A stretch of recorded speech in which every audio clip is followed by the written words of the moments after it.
Welcome to Moments with Marianne. This is your host, Marianne Pastana. And we're here today with special guest, Emmy Award winner Bill Harvey, in regards to his new book, A Theory of Everything, including consciousness and God. So are you looking for a book that would challenge your thoughts around higher consciousness and even if the universe is intelligent? Well, today's talk is just for you. It's such an honor to have Bill Harvey here again with us today. Our last discussion was so powerful, I felt we needed to bring him back to talk about this new book. So Bill Harvey is an Emmy Award winner and media research industry leader who has foretold and shaped the future of media for over 35 years. Bill's first book published was Mind Magic, now in its 6th edition. He currently has 6 books published, 3 nonfiction and 3 science fiction. His writings include the science fiction series Agents of Cosmic Intelligence, which is focused on helping individuals become more effective. In his works of fiction, he demonstrates the strength of his characters in action and zooms in on the inner processes that these characters use. Bill's worldview is open-minded, scientific, inclusive of the possibility that the universe is conscious, and that each of us experience the consciousness of the universe as our own consciousness, and that reality at its core is consciousness. In his nonfiction books, he provides experiments that his readers can do, which could lead them to the discovery that their hunches are meaningful and that the universe could be trying to give clues to each of us. So let's welcome to the show Emmy Award winner Bill Harvey. Thanks so much, Marianne. What an honor it is to have you here for another discussion and to talk about this book. What inspired you to write A Theory of Everything, including consciousness and God? Well, I wanted to share the good news with everyone. It's very practical to keep one's mind open to the possibility of the ancient idea of God. And science is coming around just recently to start to pay some serious attention to the idea that I've had for 50 years, that the universe is conscious. Well, I'm so glad that you're sharing that in this book because I think, while there's old wisdom that talks about that, it's very new for the West when we talk about the consciousness of everything, especially when we talk about science bringing that in together. So in your book, you start just right at the beginning, inner life, and you talk about something that a lot of people, I think, get this feeling like, gosh, there's more to this life than just what's happening. So how do you get to this place where we're able to kind of really look at our lives and know that there's more to it than just what's here right now? Well, there are a couple of things. I wrote this book for scientists. I wanted, and I stated in the book from the beginning, that the inner life is something that science has refused to pay serious attention to ever since William James. He was the last psychologist before we got so overtaken by the idea of everything has to be an experiment. There has to be a control group. You have to use measurements, which kind of excludes as evidence anything that we learn from common sense introspection. But the other part of it is the inner life was something that back in the old days, way back, before we had the printing press and before we had modern media, where we weren't as distracted as we are now. Also, there's the prepackaged belief systems that we're offered. And from our earliest days as children, we start to learn that there are things like capitalism, communism, Christianity, Judaism, and our parents and others influence us to take one of those prepackaged belief systems, and then we don't really have to think about it anymore. If it wasn't for the distraction and the conditioning of it's simple, let's just go along with the herd. Uh, we don't want to make trouble. We don't want to be an outcast. So we'll just go along with what we're told. And the culture currently tells us that the universe is an accident. Life is an accident. The human race is an accident. Consciousness is an accident. It's all an accident. And we don't have to think about it anymore. If we didn't have that to anchor our thoughts and make them kind of gel into a fixed position, and then we can kind of go on with our lives and not have to think about it anymore, we would be more naturally contemplative, like children are. The awe, the wonder, what's going on here? What a wonderful place. What are all these things? What's that, Daddy? Oh, we call that a tree. Wow. What is a tree? And so on. All of that is kind of replaced by automatic. This is what it is. You don't have to think about it anymore. And that's why I started the book by talking about the inner life and the fact that the inner life has been going on for much longer than science has been going on. And they didn't part company until very recently, 100, 150, 200 years ago. All the scientists used to be called natural philosophers. They totally believed in God as well as in science. There was no black and white dichotomy. But, in this fast moving world that's been created in our culture, everything is about, let's get on with it. We have a lot of things to do. It's too confusing. We have to simplify it. I think in our last interview conversation, I explained my idea that within my own mind as I grew up, I didn't accept the prepackaged beliefs. I wanted to think things out for myself, and I knew I was capable of many different states of consciousness, some far more effective from a pragmatic, practical, and making me happy point of view than other states. And the state which I was naturally in, which I now associate with the default network in the brain, is essentially a chaotic process of impulses arising one after the other, and then we impulsively choose which ones to act upon. I call that emergency oversimplification procedure. And one of the key backbones of EOP is everything's got to be either black or white.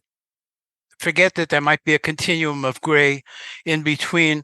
That's too complicated. We haven't got time. We have to just put it in one pigeonhole or the other. So we quickly classify things that way, and it becomes habitual.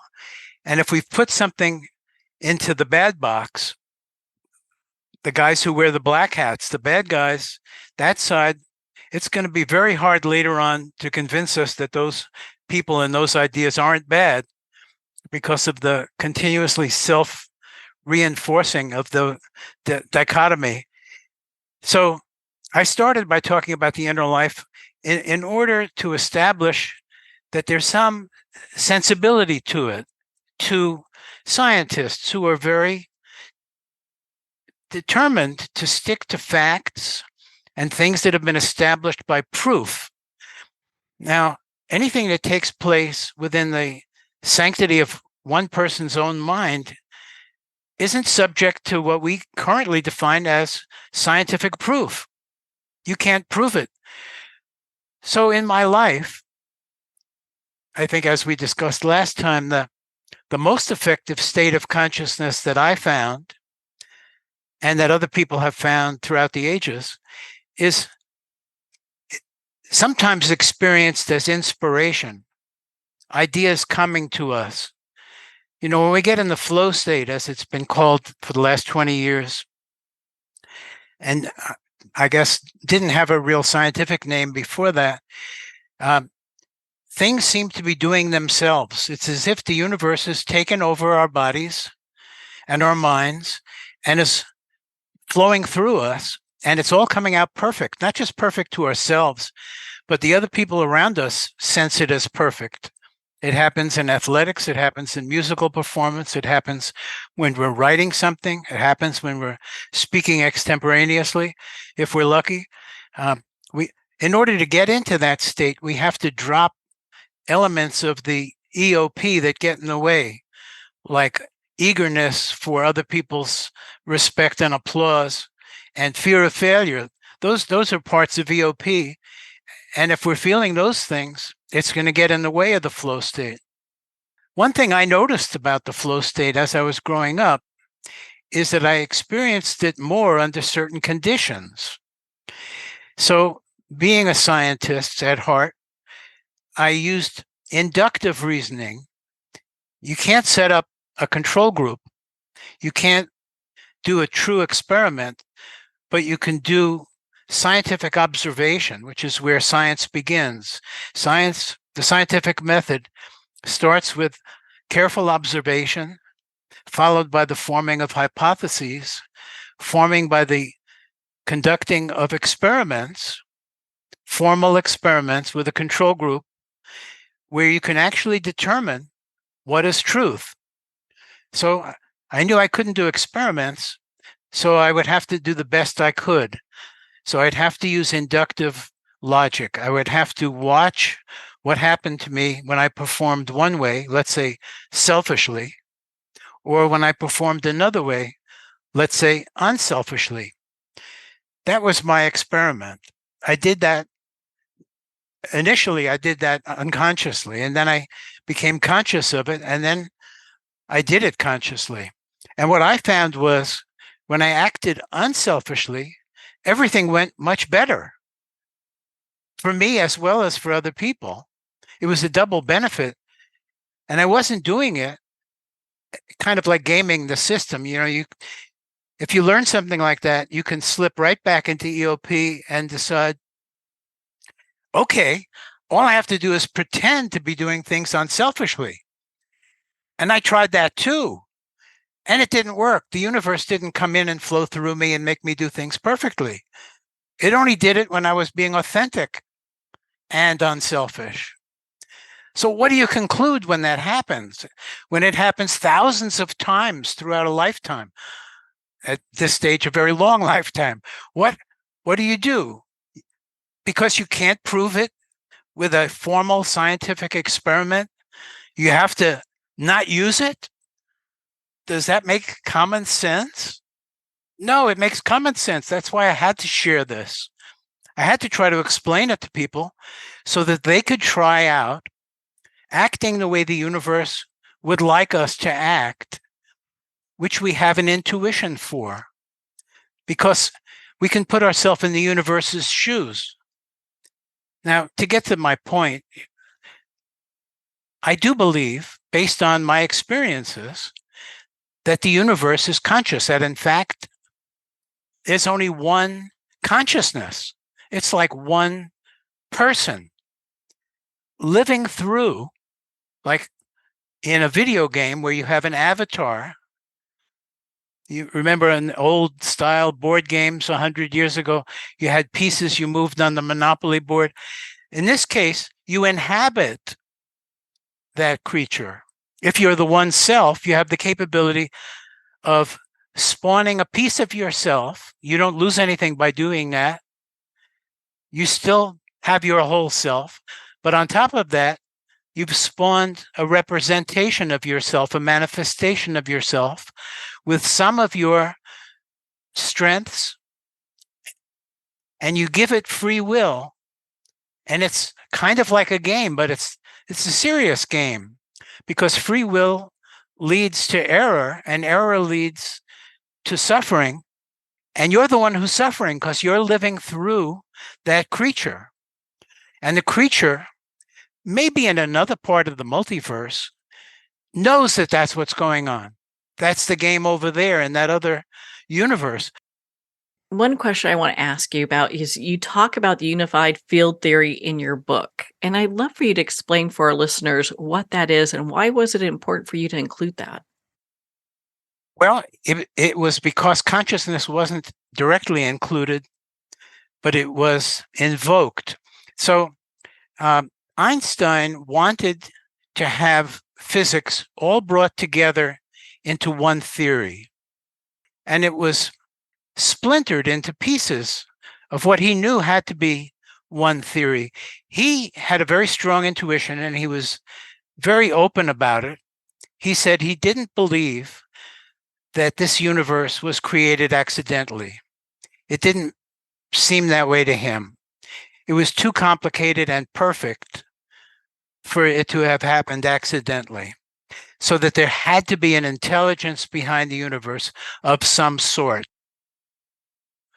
And he said on a number of occasions that his religion, his God, was worshiping the intelligence that the universe exhibited, that intelligence that made the universe intelligible to us, that we could actually make sense of it. That was his religion. So anyway, he and others discovered that there were four forces in nature: the strong nuclear force, the weak nuclear force, gravitation, and electromagnetism. And at the point that he had achieved with his contributions of relativity and his being collaborative with the people who brought in quantum theory, Max Planck, Niels Bohr, etc., he worked with them, but he wasn't directly the original progenitor of quantum theory, but he didn't stand in its way, other than the fact that it seemed to postulate accidentalism. He wanted to connect quantum theory and relativity. He wanted to bring gravity in to what was unified already, which was the strong nuclear force, the weak nuclear force, and electromagnetism. Science 50 years ago knew how those three things fit together. Brilliant in itself already, unprecedented in history, but he wanted to get gravity to fit in. And he never achieved that.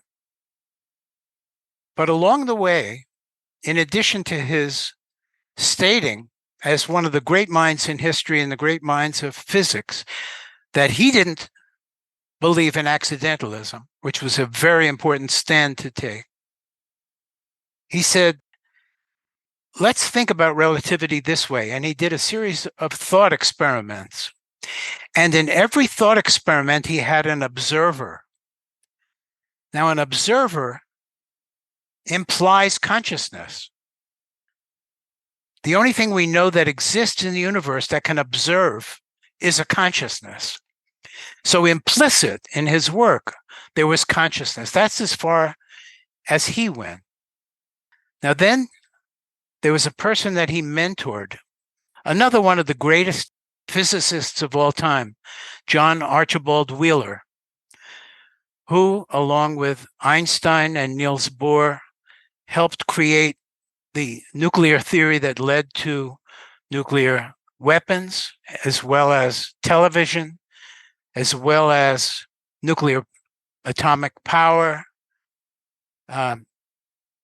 Wheeler went much further than Einstein did in focusing on the concept of consciousness. Ultimately, what he said was that before consciousness existed, the universe, in fact, did exist. It had matter and energy in it. Like Einstein, he saw matter and energy as two forms of the same thing. He came up with ways, equations, where you could convert one to the other, where you could turn two photons, light, a form of energy, if they collided, turned into an electron and a positron, part of material matter. So matter and energy existed, Wheeler said, in his anthropic principle, the full name, participatory anthropic principle, meaning that the universe doesn't exist as we know it without consciousness. He believed, or he went along with, the theory that the universe occurred as an accident. I'll come back to his exception to that, but it happened as an accident. But then in the accidental process, we got to matter, and we got to life, and we got to consciousness. When we got to consciousness, the nature of that universe changed when consciousness beheld something which he called probability waves. He said that, yes, matter and energy existed as probabilities, not as determined fixed objects. There were no solid things. There were probabilities of those solid things. But when consciousness intercepted those things, they froze into place and they became solid. To me, one of the most important things that's happened in the last 5-6 years is that Stephen Hawking, who, as far as I know, had not come out in favor of that participatory anthropic principle until he wrote his last book, the year of his death. He came out and several times cited it in his final book. So here we have three of the giants of modern physics, all of them in their own ways, accepting the idea that consciousness is crucially important to what the universe is. Now, the really good news that's occurred, at least in my mind, only in the last 3 years, is there's been a swing in physics, kind of towards the idea I've been espousing for about 50 years, that the universe is conscious. Most of these physicists and philosophers, some of whom met very recently at Marist College, near to where I live, and on September 25th of this year, like a week or two ago, came out with an article in Scientific American in which these scientists and philosophers in considerable numbers have taken the position that consciousness is inherent in the fabric of the universe. And they've used a name that a guy came up with in the 16th century. Francesco Patrizzi came up with this name, panpsychism, which means that there's consciousness in everything, even in the smallest quarks, atoms, the tiniest things in the universe have consciousness. And some of these physicists and philosophers are saying what I'm saying. And this is a week old. Last time you and I spoke, I knew nothing of this. Here it is. So many scientists are already most of the way there. And they also use the term cosmopsychism, which is pretty much exactly my idea. Not entirely fleshed out in terms of all of the, how does it relate to flow state? The fact that we're avatars, that we're all one self, all human beings are one self, that we should be cooperative to each other and kind and respectful to each other because we're really all one thing. We're all the same person. If we punch someone in the face, we just punched ourselves in the face. Very practical, down-to-earth consequences of this theory. Paul Draper, and I'm going to quote from the article which I have open on my other computer here, says, if the idea is correct, then God exists. So he gets the message. He got it independently of reading my stuff. Well, Bill, I found your book, A Theory of Everything, including Consciousness and God, to be such a profound read. It's something that I've picked up and I've been reading over and over and over again. I'm getting something new every time. But on this note, we're going to pause here for a quick break, and we'll be right back after these messages from our sponsors.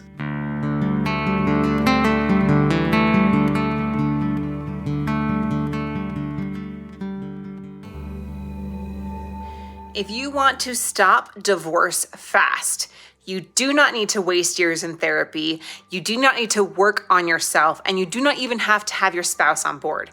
If your spouse wants out, if they're filing for divorce, separation, or having an affair, what you need is a proven process to turn your marriage around. Book a free breakthrough session with us at highthrivecoaching.com/apply. Dr. Richard London, who has 25 years of experience being known as the Man of Steel with the Heart of Velvet, presents the Life Wellness System, The Road to Yes, a mentoring system that brings you to becoming a wellness heir. Imagine having wealth, wellness, love, peace, and spirituality in abundance and balance now. Visit doctorateoflife.com or call 720-213-8021 for a free 15-minute wellness evaluation. Hi, this is Jana Wilson, author of Wise Little One, Learning to Love and Listen to My Inner Child, a best-selling prescriptive memoir in inner child healing. I'm also the founder of the Emotional Healing System. The inner child, simply put, is your feelings, both positive and negative. If you'd like to learn to love and listen to your wise little one, pick up my book at Amazon or visit my website at janawilson.com. It's never too late to have a happy childhood. The first thing you need to know about me is that I love my kids, but they are not my everything. They used to be, but that's when my entire life fell apart. In order to pick back up the pieces, I had to put the love I have for myself before everything else, including my kids. I'm Jessica Dennehy, and I own multiple businesses. I'm a best-selling author, and I have all the strategies that I've used to make my life what it is today. And I'm going to teach you how to do them in my new book, Selfish is a Superpower. So go get your copy today on Barnes & Noble or jessicadennehy.com. Announcing a revolutionary tool for wellness. Scalar Light has the ability to enhance and harmonize your own bioenergies. With Scalar Light, you can get started in just minutes and begin feeling better the very next day. Scalar Light is a remote energy that gently and subtly works with your own body's bioenergies, increases pro-cellular wellness, and enhances your body's immunity. Experience the benefits of Scalar Light. Try a complimentary 15-day experience at scalarlight.com. In your hands lie ancestral patterns. These patterns shape how you think, what you struggle with, and experiences you love, your life pattern. We're going into the latest neuroscience of biological hand analysis, a realm beyond palmistry where science and the soul entwine. Hand analysis is the latest method to transform lifelong patterns. I am Master Hand Analyst Brent Bruning. Join us and visit thepowerinyourhands.com. Pandemonium. Fast forward 20 years. A U.S. president seizes control of all U.S. missiles, the power grid, the banking system, and every computer in America as he hides in an underground bunker. Pandemonium, a captivating sci-fi thriller where a hidden war, psychics, aliens, artificial intelligence, and transcendental love collide with the latest media technology. Pandemonium, live to all devices. Get your copy on paperback or digital. Free sample at getpsychic.org.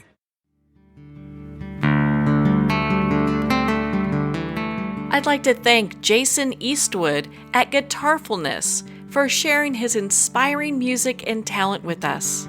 His music is known worldwide for cultivating atmospheres of harmony, inner peace, and clarity. Visit Jason's website at guitarfulness.com. Join his newsletter, be part of his community, and download his music.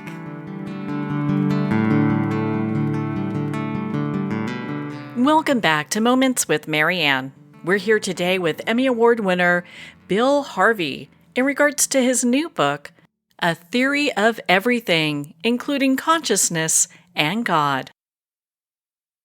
Now, let me go back. I said a little while ago that there was something special about what Wheeler had said about the universe and being created accidentally. Quantum theory, according to the standard theory, which is believed around the world right now by all physicists, although it's subject to being constantly updated by new information, scientists are open-minded about everything but introspection being a valid form of evidence. And they don't seem to be particularly open-minded to the idea of God. That's why in my book, I say, maybe we should just call it the conscious, intelligent universe, because the word God triggers people and they have reactions of rejection. And let's just use a different word. Wheeler said, and this is consistent with quantum theory, that even in nothingness, something is happening. Max Planck, Niels Bohr, all of them took that position that there is no such thing as total nothingness. In the nothingness, these probabilities exist. And Wheeler gave it a name, the quantum foam. And in the quantum foam, which pre-existed the Big Bang, virtual particles were constantly coming into existence and disappearing over and over again. In my book, I say, this doesn't sound like what we see in the world that we perceive externally to our consciousness. Through our consciousness, we look at and we see solid objects. We don't see things arising and disappearing. In fact, the only place that I can think of where we see objects appearing and disappearing is in our consciousness. It sounds like consciousness to me. Anyway, he didn't say that, but he said that there was this state before the Big Bang. And in my book, I say, well, if the quantum foam existed before the Big Bang, could the quantum foam be consciousness? And this is my way of trying to build bridges with physics. I think you bring some very good points, and he probably didn't say exactly what you said because he doesn't want to copy your book. But I mean, because your book has been out for some time. I mean, the principles you bring into discussion today, and you've had discussions about, are not new to you. You've been developing these for some time. Well, it started in 1969. Well, it started earlier than that. I think I'm repeating something I said in my interview with you before, but it's worth repeating, that I was very mentally conscious, introspective, all of my life, as far back as I can remember, like age 2 and on. But I was always, now this contradicts something I said earlier. I wasn't exactly right when I said this earlier today in today's program, that I didn't accept established viewpoints.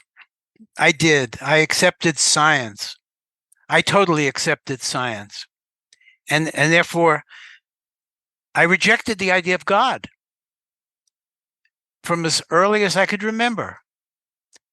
And then when I was 12 years old, I had come to some of my suggestions in Mind Magic about how to get the most use out of our minds and how to get into the flow state, is to detect the different personalities in your own mind. One of which, of course, is emergency oversimplification procedure. And within EOP, we can detect a thought and we can say, oh my gosh, that isn't my own idea. I heard Billy Heyer say that thought. I'm just repeating. He's a guy I admired, so I'm repeating his thought. So I was watching my thoughts and classifying them as to whether I thought they were my thoughts, really my thoughts, or somebody else's thoughts that I had internalized. And I found that there was one voice that I heard that I would call kind of like, I called it the master voice, or my uncle, or inspiration. It was information that I didn't have any right to have from my own experience. It was information that was coming in from someplace outside. It was stored elsewhere in the universe, and it was being passed to me by some process. And so I knew this master voice. And whenever it gave me advice, I took it because it was always right. It was the only sane, always right advice that I got.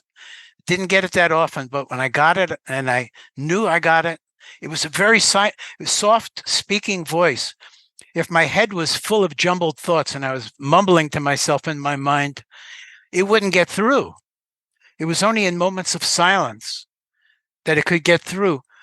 So at 12, I was standing on a bus stop and I suddenly heard that voice in my mind say, I am God and so is everyone else.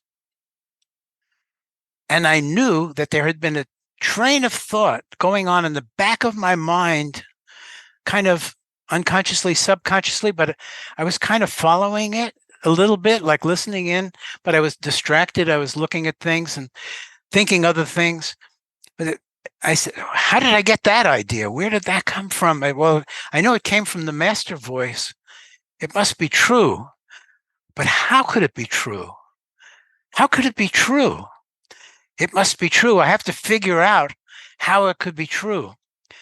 So between then and 1969, consciously and unconsciously, I was always working on how could it be true. And in 1969, it suddenly all clicked into place that we could all be avatars of one self. And that when that self, that must be the master voice, when that self comes in, whether it's in a voice in our minds or just taking over a performance on stage or on the ball field or wherever, that's when the full universe power comes through us and we're doing things perfectly. A highly desirable place to be, what Maslow would call a peak experience. It all fitted together. And so I started to write about it only years later. It was around 1975 when I came up with the idea for a book I called The Theory of the Conscious Universe. I had started writing Mind Magic in 72 and published it in 76. But in 75, I conceptualized the idea of the theory of the conscious universe. And of course, anyone who would listen to me, I would talk their ear off.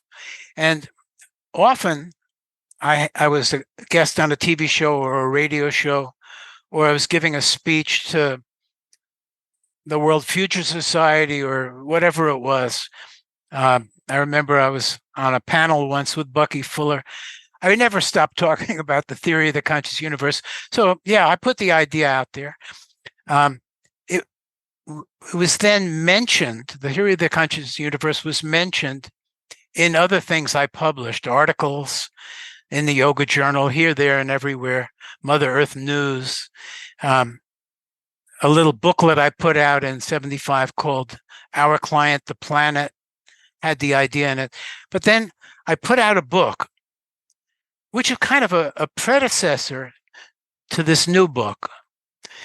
The difference being that the new book stays within the bounds of the words will tend to prevent a scientist who's reading it from slamming it shut. But in 2014, the book that I put out, You Are the Universe, I didn't have that filter. I just put it down as it came through me. So there's a lot of speculation in You Are the Universe that would have caused the scientist to slam the book in the first 20 pages, probably. So this is a condensation of that. So yeah, I've been putting it out for years. It may have had an effect. It may have had no effect. You know, the universe is not just talking to me, it's talking to all of us. Potentially millions, billions of people could be hearing these messages. You know, I'll give you an example. Ann Hampton Calloway, the singer-songwriter, my wife and I, my wife knows her from some previous work that they did together.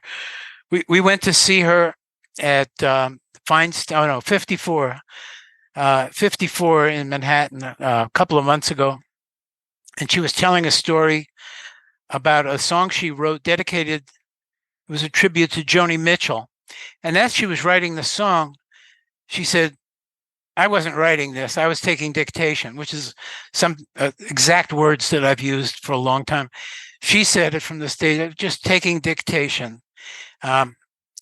So a lot of people have this experience. Maybe what is unique about my work is I've put a lot of different things together, a lot of pieces together, and I've tried to relate it to a couple of specific things. What I'm trying to do is have an effect on the condition of the world. There are two, I don't know, big ideas, immodestly. One of them is the idea that we can actually become masters of our own minds. Each and every one of us can get into higher states of consciousness. Here's the ways to do it. That's in Mind Magic and a new book I'm doing now, which is kind of commentary on mind magic, expanding on the thoughts. It's called Powerful Mind, probably come out next year. So that's one of my missions, is to try to get people to try out these suggestions for ways of using your mind. The other one is to leave your mind open to the possibility that we are all one being. I'm not saying believe it. I don't like believing. I mean, I like faith and hope. Those are good things. But believing could lead you into all kinds of trouble. What if you believe in communism? Believing in things is risky. I'm trying to do is, you have to bet on what reality is. You're in reality. You have to live through reality. You have to bet on what you think it is. If you don't make a bet, you're an EOP. You're just going along with whatever happens, or going along with the crowd, trying not to make waves. The world is right now headed towards the opposite of what America was created to do. We didn't want to have tyranny. We wanted every person to have a chance to succeed. That's exactly what the universe wants. Why does the universe want that? Because it's being benevolent to itself. It is us. Why wouldn't it want every one of us to succeed? We're all God's children. Ancient saying. Jesus said it. Totally true. We're all God's children. That's it. And I'm not saying to believe it. I'm saying if you keep your mind open to it and you use the tricks, whatever you want to call them, in mind magic, you'll get these inspirations. You'll get into the flow state. You will see that being unselfish and kind and respectful works better for you. Don't put down other people. Don't foreclose the possibility that the other party might have a good idea every now and then. Keep an open mind about it. The other party is you. Every party is you. You is every party. It's all one thing. So you touch on something I'd like to cover with you. So how does this all relate with today's spiritual traditions that we have? Well, in the book, what I say is, I ask that question in the book, and I ask, how well does this line up with the existing spiritual traditions? And what I find is it lines up in a number of ways. So, and at least, I'm reading from the book now, in at least these 4 specific areas: receiving guidance from above, consciousness survival after death, the importance of continuous kindness, and surrendering to control by the one self. The theory of the conscious universe lines up very well with spiritual traditions on Earth. It's very interesting how that all comes together. And from your standpoint, when we look at consciousness and spirituality, in many ways, are these pretty much the same thing? Is consciousness a more deeper connection? What are your thoughts on that? Well, consciousness is the ability to have experiences with continuity, which means to be able to perceive ourselves as an entity that persists through what we experience as time. So it's a continuous viewpoint, and it's our continuous viewpoint. So that's my definition of consciousness. Back in the old days, consciousness and spirit were the same thing. Mind, consciousness, and spirit were interchangeable terms to Plato and Socrates and Aristotle, St. Aquinas, St. Augustine, and so on. They believed all those were the same thing. Oh, and soul I left out, all the same thing. So I think there's a consistency there as well. Then the question is, what about the physical body? Well, as I think you said in the first interview that we did, I believe that time and space, matter and energy, our bodies included, are all projected into the field of consciousness. All that really exists is the field of consciousness.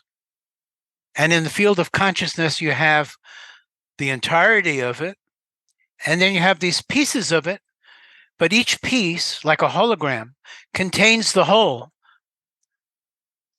All of the Spirit of God is in each of us. Not all of the talents and capabilities and functionality of God is in each of us. We're not omniscient. We can't perceive all of time simultaneously. I believe the reason the universe created time is to break things down into bite-sized pieces, because he didn't give us enough computing power to perceive everything together the way he/she can, the way the one can. So in order to create this game, these avatars that he wanted to give free will to see what happens, to make the game more exciting for himself, herself, and to percolate up as people evolve across lifetimes, these little bits of himself, herself, that are us, as we learn ethically and in every other way, all the things that the one self knows, as we learn all of those things, from one incarnation to the next, I believe we're given more power, more computing power. We can keep more of it in our heads. We can concentrate on it more than we could at a lower state of evolution. And I believe that way subatomic particles become amoebas, become higher forms of life than we ourselves factually know about. Quote unquote angels, for example, or in my sci-fi novels, agents of cosmic intelligence, kind of like angels, but a different branch of the service. And eventually, where we go when we win the game, when we've learned everything God wants us to know, we become reabsorbed into God as a personality aspect of God, living in God's mind consciously as a part of God. That's where I think we wind up, my theory. Well, I think your theories make a lot of sense, and I really appreciate that we're able to spend this time and talk about this. One of the things you cover in your book, and you have a whole chapter on it, is suffering. So why is that? Well, it comes along with the job. You know, if we are caretakers of free will, and I do believe we have free will, I mean, it would be awfully boring for God if we didn't have free will. He'd just be watching a marionette play for eternity. How boring could that be?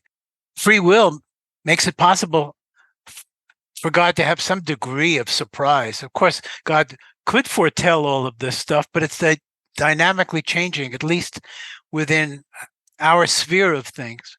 We make mistakes. We're not perfect. We don't inherit all of God. When we're born, we're a blank slate. Well, not entirely. We have, the DNA. We have probably some trickle in of memories from former lives. As we become more evolved, we might be able to remember more of our former lives. But essentially, because we don't know everything, we proceed by trial and error. And every time we make an error, we suffer and cause suffering. And so God had to make a decision. If I have this game, I'm going to be causing myself and my children suffering. Is it worth it? Yes. We know God came to that conclusion because here we are. Now, this particular planet, part of my theory, and I don't think it's in the new book because it's a little too far out, but it's in You Are the Universe. I believe that God has different experiments going on in different planets and different universes, perhaps, because I do believe in the multiverse theory that this is one of many universes going on side by side, all of it part of oneself. Why is it that the planet Earth is at the very fringe of the Milky Way galaxy? There are billions of stars, God knows how many planets. God could be having a different experiment on each one of these. And the riskier experiments might logically be consigned far from the center of things like galaxies, where they could do the least harm. Just a possibility, not an essential part of my theory, but it would fit right neatly in with our history of constant warfare, constant tyranny. America, of course, being created to stop the tyranny, but now itself somehow interested in becoming a tyranny again. At any rate, we must have more suffering in a more experimental planet. So it could be that we're suffering above average for the average planet. The average planet might have more of a sense of oneness. I mean, even some of the species, other than human beings, cooperate much better with each other. Ants, bees, flights of birds, schools of fish. You see, they're in such synchronous motion with each other, like synchronized swimming. It's all too perfect. Their minds must be melded with each other. They must be in a group mind state, a flow state with each other. At those times, we observe them moving together like that. And it's harder for us because we seem to be fascinated by the idea of independence, individual independence. I want to do it my way. I want to learn it from myself. I don't want to go by what my parents taught me based on their experience. They want to try to save me suffering. No, I want to suffer it. I want to experience it for myself. I want sovereignty. I want my tribe to have sovereignty. Of course, I want to control that. And this idea of power, this idea of independence, these are some of the things that cause more suffering than other ideas that we have. If we can bring those ideas into balance with the other ideas, they don't necessarily have to cause suffering. But they're riskier ideas than the others. So God is well aware of all of these things, well aware of these ideals that exist: equality, freedom, independence, and then testing different combinations of these things on different planets. Maybe that's what she is doing. I think that is a very provocative thought, and it would be interesting for anyone to consider that we're the only beings out there. I know nowadays that's something that's finally being questioned again. So it's nice to be able to look at this in a way that's more inclusive in many ways, that there's more than just us. I hope so. And I don't think it's commonsensical that this is like the only sentient race in the universe. I believe that sentience exists everywhere. I mean, this is part of why I'm so thrilled by this Scientific America article, that panpsychism believes that there's sentience everywhere, atoms, etc., not to mention birds and so on. The fact that scientists, even within, it's a subculture, and people don't want to be disincluded from it for saying the wrong thing or stepping out of line. I think the bias against God goes back. It started to be rationalized in the so-called Enlightenment in the 18th century, using Occam's razor, which was a principle not of science per se, but the idea of parsimony or elegance in a scientific theory. As scientists, let's agree that it's more wonderful if in our theories we use the fewest variables possible. And we'll call that after William of Ockham, who invented the idea, Occam's razor, in honor of him. Great idea. Einstein had something to say about it. He said, we should make science as simple as possible, but not more simple. In other words, he was afraid of oversimplification. He was afraid that scientists would go too far. And as they have been saying, we don't need to use God. We don't need to invoke God. It's in this article. It's a good article. It states both sides of the argument, which is wonderful. I'm glad there is the panpsychist side to the argument coming out for the public to see. It's been suppressed for too long. Well, there's so much great information in your book. I had such a fabulous time reading it. Where can our listeners connect with you and learn more about your community, and where they can purchase their own copy of A Theory of Everything, including Consciousness and God? Well, the website is humaneffectivenessinstitute.org. Not a .com because it's a nonprofit, so .org, humaneffectivenessinstitute.org. Well, Bill, thank you so much for taking the time to be on the show with us here today. Oh, totally my honor. Thank you. Well, thank you, Bill. You are such an inspiration, and I so enjoyed A Theory of Everything, including Consciousness and God. Make sure to visit Bill's website at humaneffectivenessinstitute.org for more information on all of his books and to be part of his community. You can pick up your copy of A Theory of Everything, including Consciousness and God, at Amazon, Barnes & Noble, and all indie retailers. And remember, support our indie bookstores.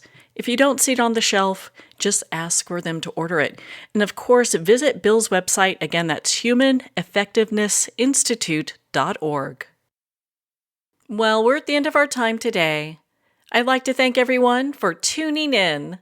You've been listening to Moments with Marianne, where we make every moment count.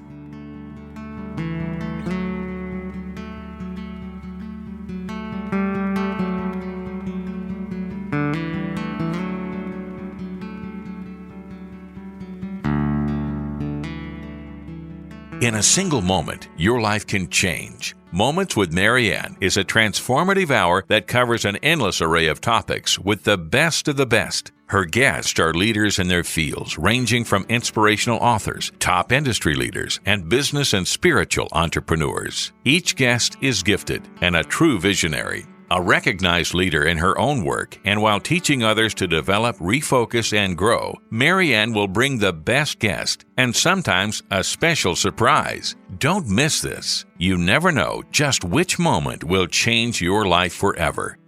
Make sure to tune in and visit momentswithmarianne.com for more information.